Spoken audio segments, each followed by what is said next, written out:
Hi guys, welcome back to my channel black ink. मैं हूं समीर आपके संग। माँ, ये वो शब्द है जिसके बारे में जितनी बात की जाए वो कम है। माँ की इंपॉर्टेंस हमारी लाइफ में बहुत ज्यादा होती है, लेकिन वही दूसरी ओर एक माँ ऐसी भी है जिसके बारे में सुन के जान के आप कहेंगे बॉस शायद कलयुग आ गया है। आइए कहानी शुरू करते हैं। इस कहानी की शुरुआत होती है उत्तर प्रदेश के शहर कानपुर के बरौर थाना क्षेत्र से, जहां अंगदपुर नाम का एक गांव मौजूद है। इसी गांव में ममता देवी नाम की एक महिला अपने बेटे के साथ रहा करती थी, जिसका नाम था प्रदीप शर्मा, और उसकी उम्र करीब 25 साल थी, जबकि ममता 45 साल की हो चुकी थी, जिसने सालों पहले ही अपने पति को खो दिया था।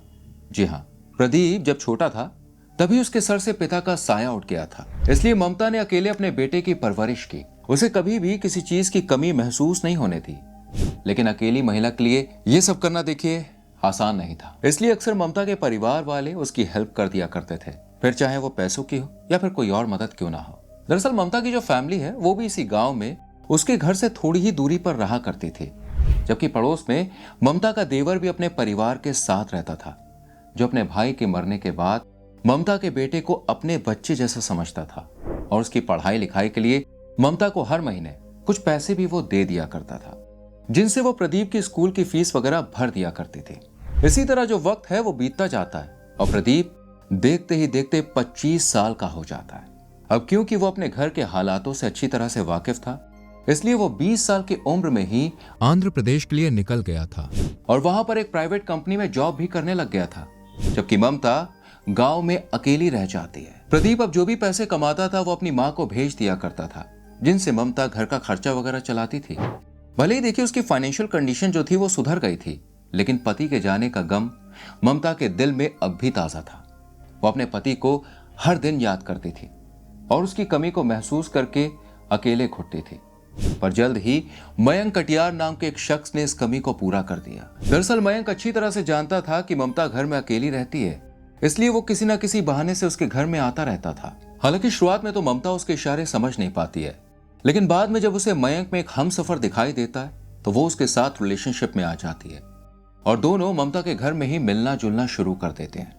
पर जल्द ही गांव वालों समेत ममता की फैमिली और उसके देवर को भी उसके रिलेशन के बारे में पता चल जाता है और वो उसे समझाने की बहुत कोशिश करते हैं कि वो जो कर रही है वो सही नहीं है, इससे उनकी इज्जत खराब होगी, लेकिन वो उनकी एक नहीं सुनती और इसी तरह मयंक से मिलना जुलना जारी रखती है। जिसके बाद थक हार कर ममता का देवर प्रदीप के पास फोन करता है और उसे उसकी मां की हरकतों के बारे में सब कुछ बता देता है। ये सुनकर प्रदीप का सर भी शर्म से झुक जाता है और वो अपनी मां को कॉल करके उन्हें समझाते हुए कहता है कि मां, यह रास्ता पूरी तरह से गलत है, इस पर चलकर आपको बदनामी के सिवाय कुछ नहीं मिलेगा, इसलिए मयंक का साथ आप छोड़ दीजिए। पर ममता पर तो जैसे मानो आशिकी का जुनून सवार था, वो उल्टा अपने बेटे को ही डांट कर शांत करा देती है और इस तरह कुछ महीने बीतते हैं और प्रदीप साल 2025 में अक्टूबर के महीने में दिवाली मनाने के लिए आंध्र प्रदेश से कानपुर आ जाता है, जहां वो अपनी मां के साथ मिलकर दिवाली मनाता है और गांव वालों के शिकायत करने पर ममता को फिर से समझाता है कि वो मयंक का साथ छोड़ दे। पर इस बार भी ममता उसकी बात नहीं सुनती, जिस वजह से प्रदीप गुस्सा हो जाता है और दोनों माँ बेटों में खूब झगड़ा होता है, क्योंकि ममता किसी भी हाल में मयंक को छोड़ने को तैयार ही नहीं थी और ये बात प्रदीप समझ चुका था, इसलिए वो शांत हो जाता है। इसी दौरान तारीख आती है 26 अक्टूबर, शाम का वक्त था। प्रदीप अपने घर में आराम से बैठकर फोन चला रहा था कि तभी ऋषि कटियार, जो कि मयंक का भाई था, वो अपने भाई मयंक को लेकर उसके पास आता है और प्रदीप से कहता है कि चलो कानपुर में एक नया रेस्टोरेंट खुला है, हम तीनों वहां पे चलते हैं, कुछ खाते पीते एंजॉय करते हैं। अब क्योंकि ये सब एक ही गांव के रहने वाले थे, इसलिए प्रदीप ऋषि और मयंक के साथ चलने के लिए राजी हो जाता है। हालांकि शुरुआत में वो मयंक की वजह से मना करता है कि नहीं, मुझे नहीं जाना है, क्योंकि उसे मालूम था कि उसकी माँ का बॉयफ्रेंड है वो, लेकिन ऋषि के जिद करने पर वो जाने के लिए हामी भर देता है और तीनों शाम के करीब 7 बजे घर से निकल जाते हैं। पर प्रदीप को इस बात का बिल्कुल भी अंदाजा नहीं था कि जिस दोस्त पर भरोसा करके वो साथ आया है, थोड़ी देर में वही दोस्त उसकी जान लेने वाला है। खैर, अब तीनों कार में सवार होकर अपना आधा सफर तय कर लेते हैं, लेकिन जैसे ही रास्ते में एक सुनसान इलाका पड़ता है ना, तो ऋषि अपनी कार को वहीं पे रोक देता है और आसपास देखने लगता है कि कहीं कोई आ तो नहीं रहा है। और जब उसे यकीन हो जाता है कि यहाँ पे उसे देखने वाला कोई भी नहीं है, तो वो मयंक को इशारा करता है, जिसके बाद मयंक एक धारदार हथियार निकालता है, जिसे वो अपने साथ ले गया था और उस हथियार से प्रदीप के सर पर जोरदार वार कर देता है। ये वार इतना तेज था कि प्रदीप वहीं पर बेहोश होकर गिर जाता है। ये देखकर ऋषि और मयंक उसके हाथ पैर तोड़ देते हैं और उसके शरीर पर इसी हथियार से लगातार हमला करते हैं, जिसके चलते तड़प तड़प कर प्रदीप अपनी जान दे देता है। खैर, अब इन दोनों ने उसे मार दिया था, लेकिन अब बारी थी प्रदीप की बॉडी को ठिकाने लगाने की, जिसके बारे में ये लोग बहुत देर तक सोच विचार करते हैं कि उसकी बॉडी को कहां फेंके जिससे किसी को इन पर डाउट ना हो। तब मयंक ऋषि से कहता है कि क्यों ना हम इस बॉडी को हाईवे के पास झाड़ियों में फेंक दें, इससे सभी को लगेगा कि प्रदीप का एक्सीडेंट हुआ है। मयंक का यह आइडिया ऋषि को भी पसंद आता है और दोनों मिलकर प्रदीप की बॉडी को हाईवे किनारे फेंक देते हैं और फिर अपने अपने घर आ जाते हैं। इधर अगले दिन जब प्रदीप के चचेरे भाई सौरभ और शिवम उसके घर पहुंचते हैं तो प्रदीप को घर में ना देखकर ममता से कहते हैं कि चाची, प्रदीप कहाँ है? उसे तो आज हमारे साथ बाजार जाना था। इस पर ममता उन्हें जवाब देते हुए कहती है कि प्रदीप तो रात से ही घर नहीं आया, मुझे भी नहीं पता कि वो कहाँ है। बस कल इतना कह के गया था कि वो अपने दोस्तों के साथ मैं कहीं जा रहा हूं, लेकिन फिर उसके बाद घर नहीं आया। इतना सुनकर सौरभ जो है प्रदीप को फोन करता है, लेकिन उसका फोन भी स्विच ऑफ बताता है, जिस वजह से उन दोनों को कुछ अब डाउट होने लगता है। वो आसपास के लोगों से भी प्रदीप के बारे में पूछते हैं, पर किसी को कुछ भी नहीं पता था।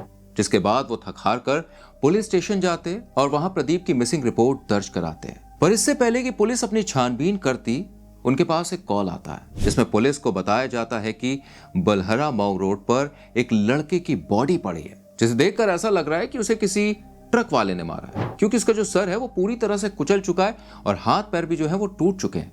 ये सुनकर पुलिस तुरंत ही घटना स्थल पर पहुंच जाती है और जब बॉडी की पहचान करवाती है तो पता चलता है कि वो बॉडी किसी और की नहीं बल्कि प्रदीप की ही है, जिसकी मिसिंग रिपोर्ट अभी कुछ देर पहले ही लिखवाई गई थी। इसलिए पुलिस प्रदीप के चचेरे भाइयों को फोन कर उन्हें सब कुछ बता देती है और जैसे ही ये खबर ममता के कानों तक पहुंचती है ना, तो उसका रो रो के बुरा हाल हो जाता है। वो पुलिस से गुहार लगाते हुए कहती है कि उसके बच्चे के आरोपी को जल्द से जल्द सजा मिलनी चाहिए। ये सुनकर पुलिस भी ममता को तसल्ली देकर बॉडी को अपने कब्जे में ले लेती है और फिर उसे पोस्टमार्टम के लिए भेजने लगती है।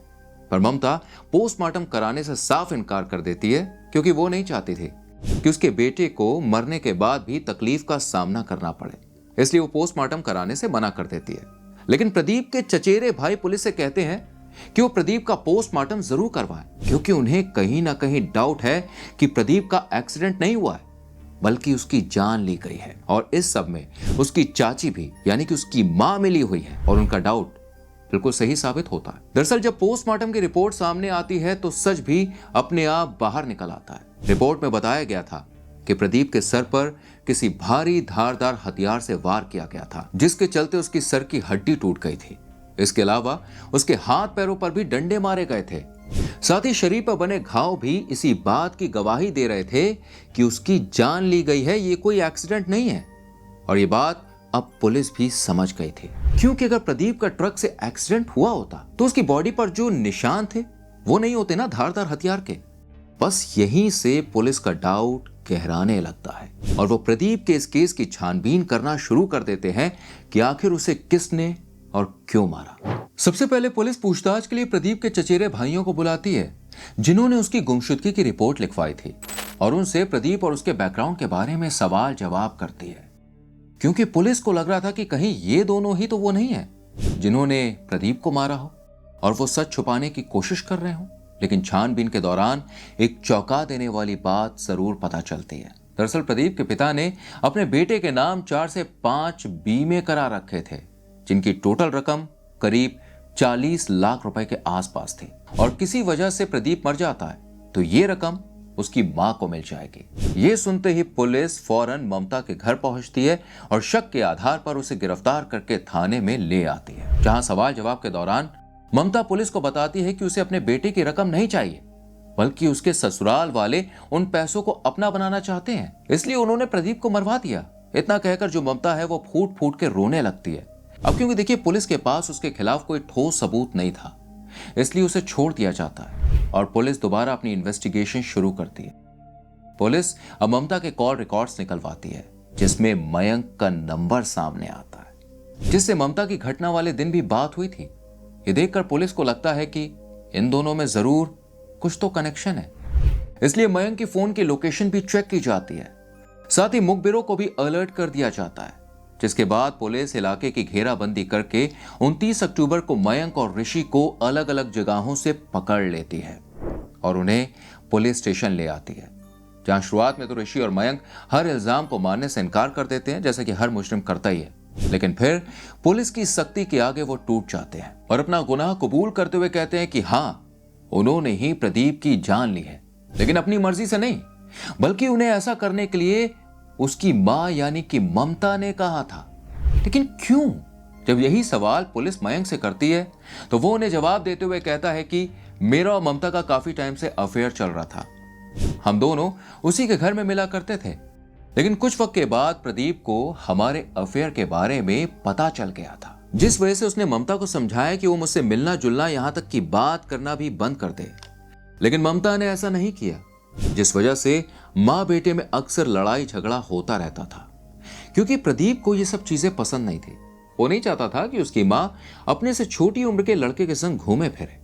इस वजह से उसने आंध्र प्रदेश में नौकरी भी लगा ली थी ताकि वो यहां से दूर चला जाए। लेकिन छुट्टियों के दौरान जब वो घर आता है ना, तो गांव वाले उसकी मां की हरकतों के बारे में सारी बात उसे बताते हैं कि पीठ पीछे क्या चल रहा है। और ये सुनकर प्रदीप का खून खौल जाता है। पर ममता को इस सबसे कोई फर्क नहीं पड़ रहा था, बल्कि वो तो मयंक के साथ ही अपनी जिंदगी गुजारना चाहती थी। पर प्रदीप के रहते ये मुमकिन नहीं था। इसलिए ममता ने मयंक से कहा कि अगर इन दोनों को एक होना है तो उन्हें प्रदीप को रास्ते से हटाना पड़ेगा। लेकिन अगर उन्होंने उसे ऐसे ही मार दिया तो बीमे के जो पैसे हैं वो नहीं मिलेंगे, बल्कि ये सीन हमें ऐसा दिखाना पड़ेगा जैसे मानो उसकी जो जान गई है वो एक्सीडेंट के कारण गई है, जिसके बाद बीमे के पैसे मिल जाएंगे और ये अपनी जिंदगी आराम से गुजार लेंगे। ममता का ये आइडिया मयंक को भी पसंद आता है, इसलिए वो इस प्लान में अपने भाई ऋषि को भी शामिल कर लेता है और दोनों मिलकर प्रदीप की जान ले लेते हैं। ये सच जानने के बाद पुलिस ममता को फौरन गिरफ्तार कर लेती है, लेकिन आगे उसे क्या सजा मिलेगी यह अभी देखना बाकी है।